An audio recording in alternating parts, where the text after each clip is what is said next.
ہمارے ایک عالم گزرے ہیں سید نور الحسن شاہ صاحب بخاری رحمہ اللہ، انہوں نے اپنی تقریر میں دو سادے سے لفظ ارشاد فرمایا کہ لوگوں حضور صلی اللہ علیہ وسلم کون ہیں اور صحابہ کرام کون ہیں۔ فرمایا کہ آدم علیہ السلام سے عیسیٰ علیہ السلام تک سب نبیوں کے کمالات کو جمع کرو تو حضور بنتے ہیں، اور حسن نبوت کو کھولو تو صحابہ کرام بنتے ہیں۔ مولانا محمد قاسم نانوتوی رحمہ اللہ نے عجیب جملہ ارشاد فرمایا تھا، فرمایا کہ جہاں کے سارے کمالات تجھ ایک میں ہیں اور تیرے کمال کسی میں نہیں مگر دو چار، سیدنا آدم علیہ السلام کی انابت، سیدنا نوح علیہ السلام کا جوش تبلیغ، سیدنا ابراہیم علیہ السلام کا ولولہ توحید، سیدنا اسحاق علیہ السلام کی رضا جوئی، سیدنا یعقوب علیہ السلام کی گریازاری،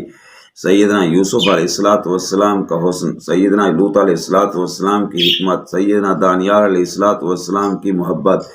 سیدنا زکریا علیہ السلام کا وقار، سیدنا یحییٰ علیہ السلام کی پاک دامنی، سیدنا ایوب علیہ السلام کی گریازاری، سیدنا موسیٰ علیہ السلام کے کمالات، سیدنا عیسیٰ علیہ السلام کے معجزات، سب کو جمع کرو تو محمد صلی اللہ علیہ وسلم بنتے ہیں۔ اور حسن نبوت کو اگر کھولو، اگر حضور صلی اللہ علیہ وسلم صادق تھے تو صداقت والی صفت سے اللہ نے حضرت ابو بکر کو نوازا، اگر حضور صلی اللہ علیہ وسلم عادل تھے تو عدالت والی صفت اللہ نے عمر فاروق رضی اللہ عنہ کو عطا کی، حضور صلی اللہ علیہ وسلم سخی تھے تو سخاوت والی صفت حضرت عثمان رضی اللہ عنہ کو ملی،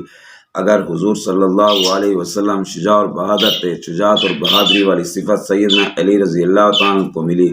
حضور صلی اللہ علیہ وسلم اگر سیاست دان تھے تو سیاست والی صفت اللہ نے حضرت امیر معاویہ رضی اللہ عنہ کو عطا کی، اگر حضور صلی اللہ علیہ وسلم کا حافظہ تھا تو سیدنا ابو ہریرہ رضی اللہ عنہ حافظ الحدیث بنے، اگر قرآن کی وضاحت کی حضور صلی اللہ علیہ وسلم نے تو مفسر قرآن سیدنا عبداللہ ابن عباس بنے، اگر حضور صلی اللہ علیہ وسلم نے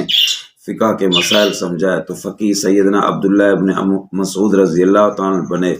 تو بھائی تم حضور صلی اللہ علیہ وسلم کے حسن کے کھولتے جاؤ تو صحابہ کی جماعت تمہیں نظر آتی جائے گی۔ اللہ تبارک و تعالی ہمیں صحابہ کرام کی سچی پکی محبت نصیب فرمائے۔